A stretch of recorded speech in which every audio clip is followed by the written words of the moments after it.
નમસ્કાર વિદ્યાર્થી મિત્રો, 11મા ધોરણના આંકડાશાસ્ત્રમાં આપણે ચેપ્ટર નંબર 4 પ્રસારમાનનો અભ્યાસ કરી રહ્યા છીએ. પ્રસારમાનના ચેપ્ટરમાં આપણે સ્વાધ્યાય 4.2માં પહેલો દાખલો અને બીજો દાખલો ધ્યાનમાં લીધો છે. સ્વાધ્યાય 4.2માં આપણે બે મુદ્દાઓનો અભ્યાસ કરવાનો છે. એક છે ચતુર્થક વિચલન અને સાથે સાથે છે ચતુર્થક વિચલનાંક. તો આજે આપણે વિદ્યાર્થી મિત્રો ત્રીજો દાખલો ધ્યાનમાં લેવાનો છે. સ્વાધ્યાય 4.2માં દાખલા નંબર 3. ત્રીજા દાખલાની રકમમાં આપેલું છે આપણને એક રેસ્ટોરન્ટમાં કોઈ એક દિવસે આવતા 200 ગ્રાહકોએ નાસ્તાના બિલ તરીકે ચૂકવેલ રકમનું વિતરણ નીચે પ્રમાણે છે. હવે વર્ગવાળો દાખલો આપેલો છે. ચૂકવેલ રકમ જે છે એ ચૂકવેલી રકમ આપણને વર્ગ સ્વરૂપે આપેલી છે. એમાં 0 થી 50, 50 થી 100, 100 થી 150, 150 થી 200, 200 થી 250 આ પ્રમાણે વર્ગ આપેલા છે. અને સાથે આપેલું છે ગ્રાહકોની સંખ્યા. એ ગ્રાહકોની સંખ્યા આપણને આપેલી છે 25, 40, 80, 30 અને 25. આપણી પાસે માંગેલું છે આ માહિતી પરથી ગ્રાહક દ્વારા એક દિવસમાં ચૂકવેલ રકમનું ચતુર્થક વિચલન અને ચતુર્થક વિચલનાંક શોધો. તો વિદ્યાર્થી મિત્રો, આ દાખલામાં આપણી પાસે માંગેલું છે ચતુર્થક વિચલન અને ચતુર્થક વિચલનાંક. રકમ આપણને આપેલી છે, વર્ગ આપેલા છે અને સાથે એની આવૃત્તિ આપેલી છે FI. તો હવે ચતુર્થક વિચલન ગયા વિડીયોમાં આપણે સમજેલા છીએ વિદ્યાર્થી મિત્રો. ચતુર્થક વિચલન અને ચતુર્થક વિચલનાંક શોધવા માટે આપણે બે વિગતો શોધવી પડે. એક Q1 અને બીજું Q3. Q1 એટલે પ્રથમ ચતુર્થક અને Q3 એટલે ત્રીજો ચતુર્થક. તો Q1 અને Q3 મેળવવા પડશે આપણે. અને બીજો અગત્યનો મુદ્દો, Q1 અને Q3 મેળવવા માટે આપણને વર્ગવાળી રકમ આપેલી છે. તો આપણે એક મુદ્દો જાણીએ છીએ કે જ્યારે જ્યારે આપણને વર્ગવાળી રકમ આપેલી હોય ત્યારે ત્યારે આપણે Q1 અને Q3 માટે મોટા સૂત્રનો ઉપયોગ કરવો પડે. L પ્લસ વાળા સૂત્રનો ઉપયોગ કરવો પડે.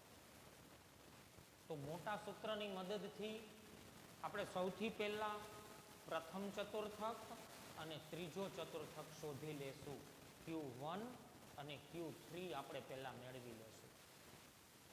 એટલે આપણને ચતુર્થક વિચલન અને ચતુર્થક વિચલનાંક સરળતાથી મળી જશે.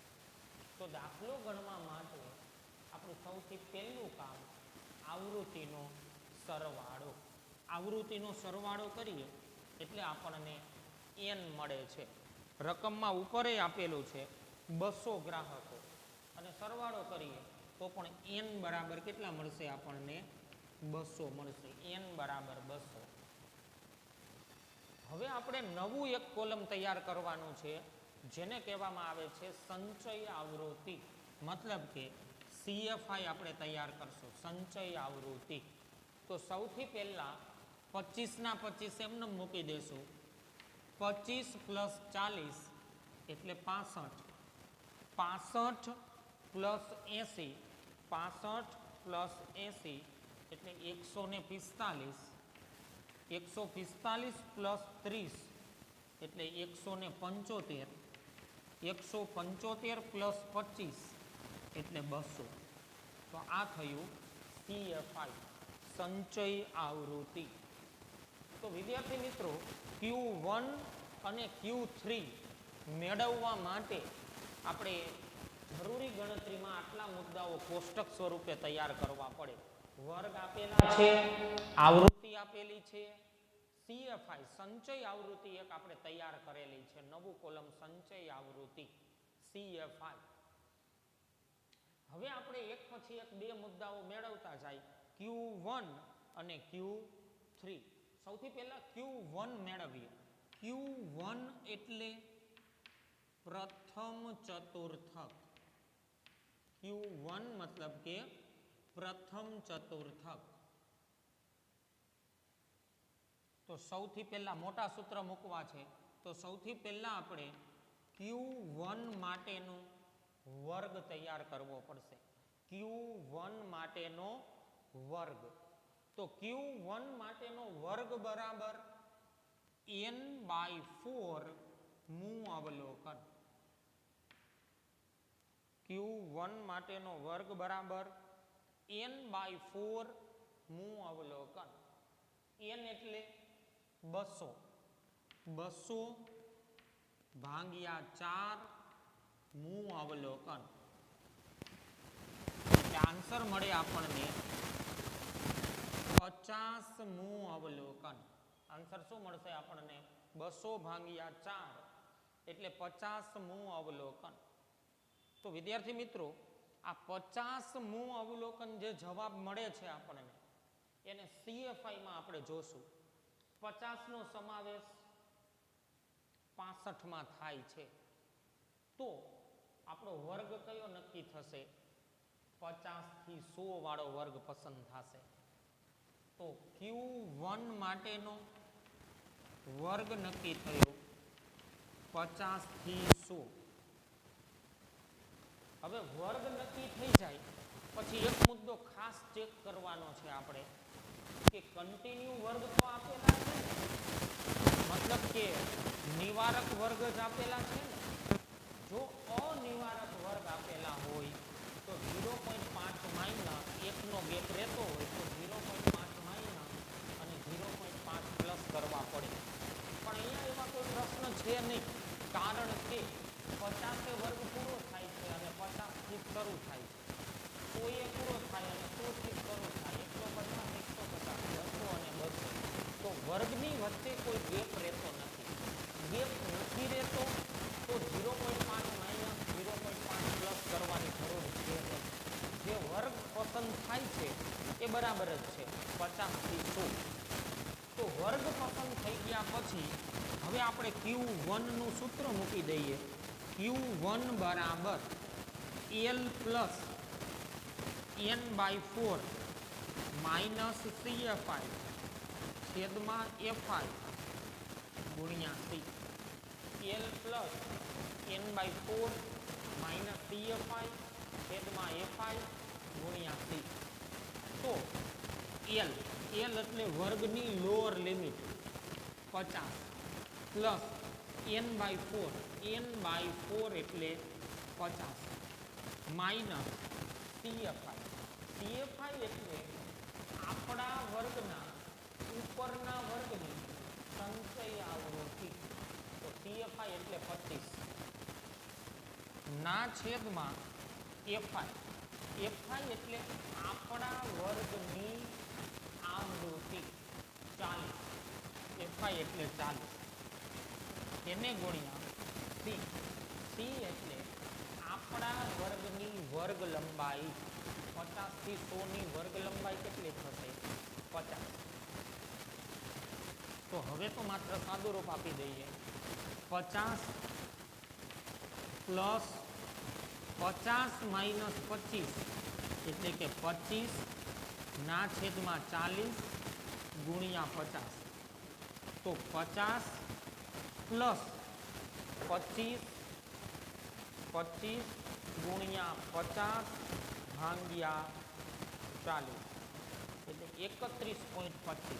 31.25 25 ગુણ્યા 50 ભાગ્યા 40 31.25. તો Q1 બરાબર 50 પ્લસ 31.25 એટલે 81.25 મળશે આપણે. 81.25 શું મળે છે? Q1.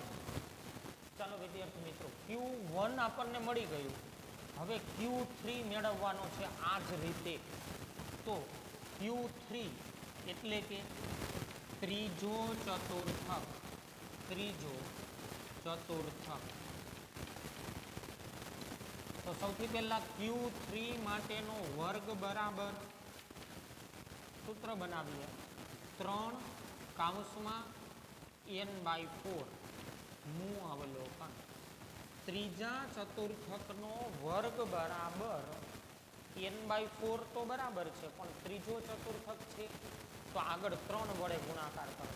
3 કૌંસમાં n/4 નું અવલોકન. સૂત્રમાં કિંમત મૂકીએ 3 n એટલે 200 ભાગ્યા 4 નું અવલોકન. 3 200 ભાગ્યા 4 એટલે કે 50 નું અવલોકન. 50 ગુણ્યા 3 એટલે 150 નું અવલોકન.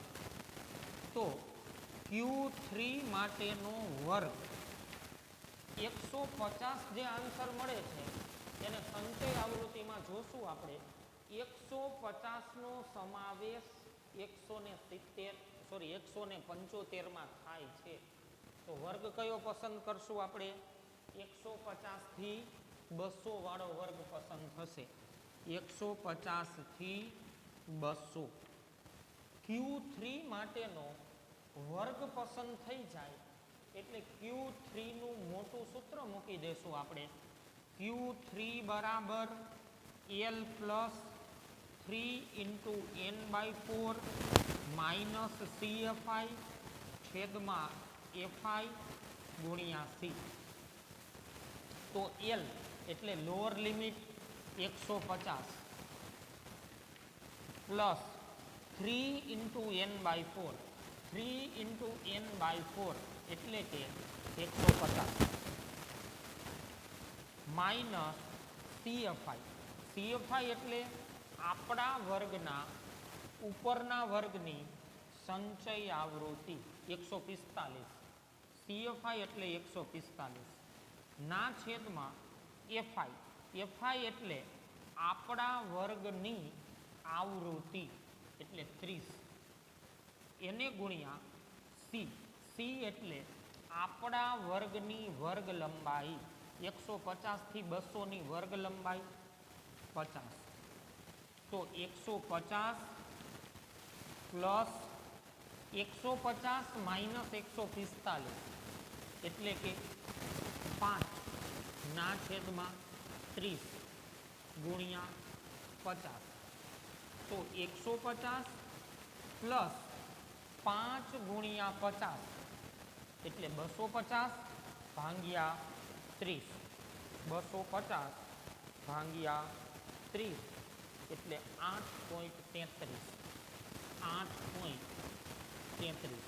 તો Q3 આપણને મળશે 150 પ્લસ 8.33 158.33. તો વિદ્યાર્થી મિત્રો Q1 અને Q3 આપણને મળી ગયા. Q1 અને Q3 મળી જાય એટલે સરળતાથી આપણે ચતુર્થક વિચલન અને ચતુર્થક વિચલનાંક શોધી શકીએ. તો સૌથી પહેલા આપણે ચતુર્થક વિચલન મેળવીએ. ચતુર્થક વિચલન. તો ચતુર્થક વિચલન નું સૂત્ર. ચતુર્થક વિચલન આપણને ખ્યાલ છે QD બરાબર Q3 માઇનસ Q1 ના છેદમાં 2.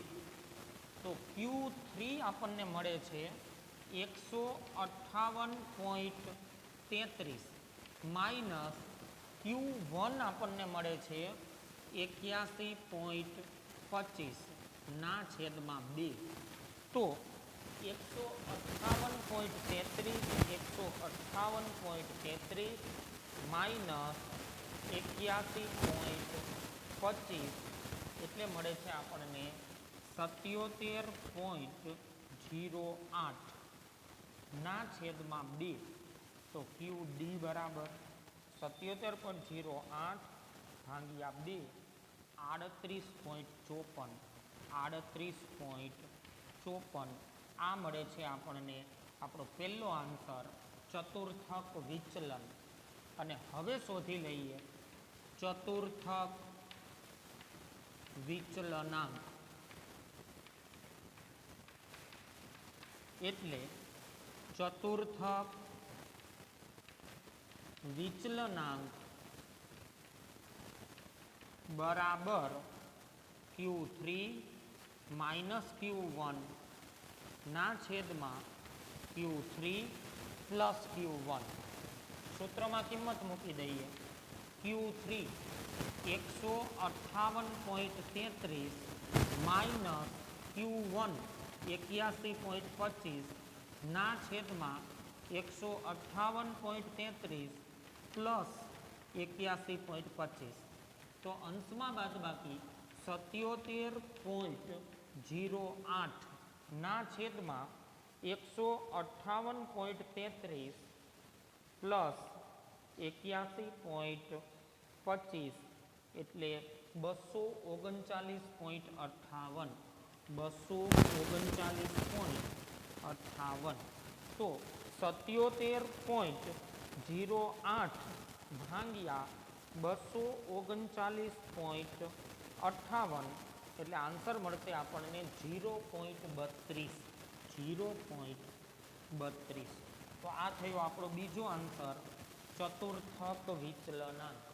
તો વિદ્યાર્થી મિત્રો, જ્યારે આપણને વર્ગવાળો દાખલો આપેલો હોય ત્યારે આપણે Q1 અને Q3 મેળવવા માટે મોટા સૂત્રનો ઉપયોગ કરવો પડશે. મોટા સૂત્ર મતલબ કે L પ્લસ વાળા જે સૂત્ર છે એનો ઉપયોગ કરીને Q1 અને Q3 આપણે મેળવવા પડશે. તો સ્વાધ્યાય 4.2 માં આપણને 3 દાખલાઓ આપેલા હતા ચતુર્થક વિચલન અને ચતુર્થક વિચલનાંક શોધવા માટેના. હવે સાથે સાથે વિદ્યાર્થી મિત્રો, સ્વાધ્યાય 4 જે આપેલું છે આપણને, એ સ્વાધ્યાય 4 માંથી ચતુર્થક વિચલન અને ચતુર્થક વિચલનાંક શોધવાના જે દાખલાઓ છે એ તમારે હોમવર્કમાં ગણવાના છે. તો એના માટે તમારે સ્વાધ્યાય 4માં હોમવર્ક માટે સ્વાધ્યાય 4માં વિભાગ ડી માં 9મો દાખલો જે આપેલો છે ચતુર્થક વિચલન શોધો. વિભાગ ડી માં 9મો દાખલો. ત્યાર પછી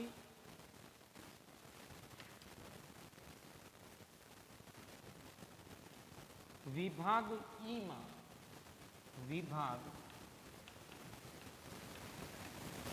ઈ માં બીજો દાખલો.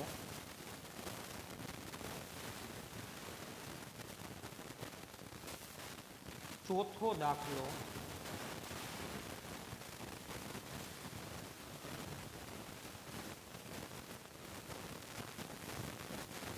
અને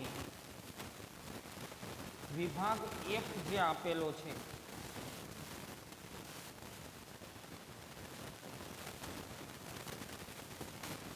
એમાં ચતુર્થક વિચલનને રિલેટેડ દાખલાઓ નથી આપેલા. એક પહેલો દાખલો છે વિભાગ F નો, પણ એમાં તો બધી જ વિગતો એક સાથે માંગેલી છે.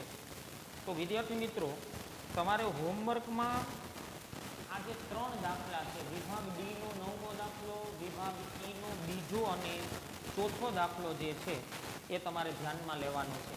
વિભાગ ડી માં જે 9મો દાખલો આપેલો છે આપણને, એમાં ચતુર્થક વિચલન તમારે શોધવાનું છે. એમાં જે રકમ આપેલી છે એ ફૂલની સંખ્યા અને છોડની સંખ્યા, આવી રીતે 2 કોલમ આપેલા છે. તો ફૂલની સંખ્યા જે આપેલી છે એને તમારે XI વડે દર્શાવી દેવાનું છે અને છોડની સંખ્યા જે આપેલી છે એને તમારે FI વડે દર્શાવી દેવાનું છે. તો વર્ગ વગરનો દાખલો છે એટલે આ મોટા સૂત્ર તમારે Q1 અને Q3 મેળવવા માટે મૂકવા પડશે નહીં. એના માટે ટૂંકા સૂત્ર જે છે એ મૂકવાના થશે. વર્ગ વગરનો દાખલો છે તો તમારે એક નવું કોલમ CFI તૈયાર કરી લેવાનું થશે. આટલી વિગતો તૈયાર કરી લ્યો એટલે Q1 બરાબર n+1/4 વાળું સૂત્ર મૂકી દેવાનું અને Q3 માટે પણ 3 × n+1/4 નું અવલોકન. ટૂંકમાં Q1 અને Q3 મેળવવા માટે ટૂંકા સૂત્રનો ઉપયોગ કરવાનો થશે તમારે વિભાગ ડી નો 9મો દાખલો ગણવા માટે.